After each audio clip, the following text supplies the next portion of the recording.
Hello, hello, Bible study. The next statement that I would like to point out would be chapter 14, verses 30.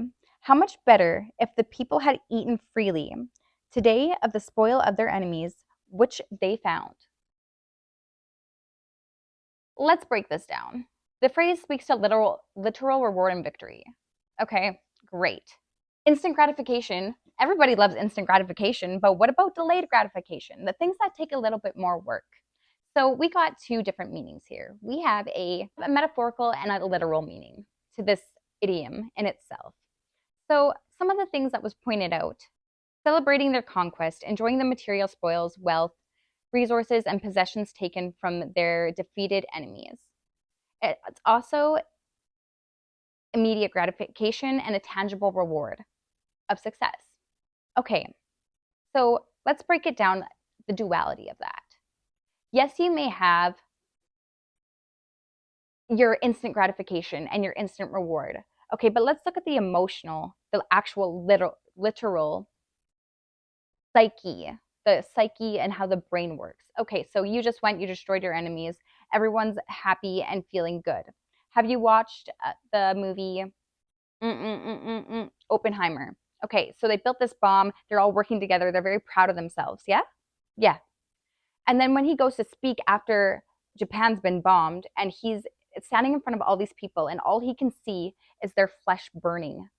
And he's seeing, like, he's putting himself in the shoes of all the people who suffered. What about that damage? Because that's the literal damage that is done. So yeah, you get your immediate gratification. You've destroyed and you defeated your enemies. What are the long-term effects of that? And the metaphorically speaking, this also delves into missed opportunities and regret. Potential benefits or advantages that could have been seized upon but weren't fully recognized. It's a reflection of what could have been achieved if circumstances or decisions had been different, or the damage that has been done based off of decisions and circumstances that played out.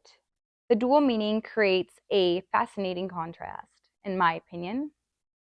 One side, there's the practicality of gaining from success, but on the other side, there's a deeper, more philosophical reflection on the consequences of choices and the paths not or that were taken.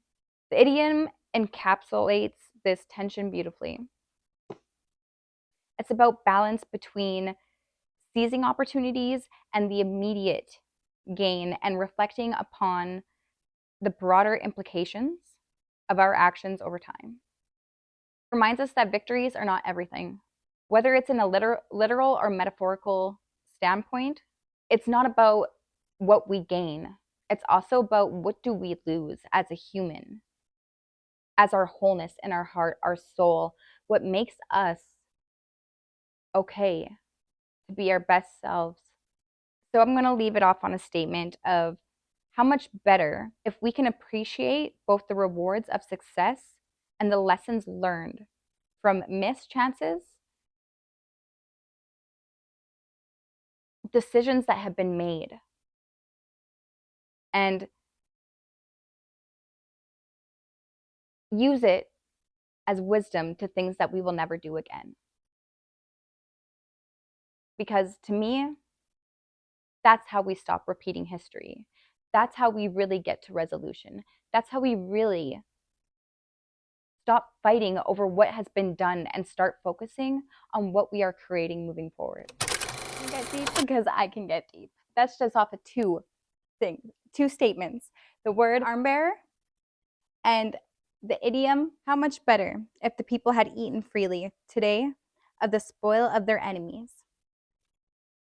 Two things can mean so many things. So the hidden messages that are in the Bible, the words that stand out to you, I do encourage you to explore what they really are, explore what they really mean, and figure out what that means for you. Because The way you resonate with it is not going to be the way I resonate with it, but how you resonate with it will carry a message of meaning that builds your character and turns you and transforms you into someone who is a solid mountain, a rock, stable and authentic in your approach and what you stand for and how you tackle life every day. So 100%, I encourage you in that journey. God bless, and I'll catch you guys on the next one. Ciao for now. And thank you for watching. Thank you.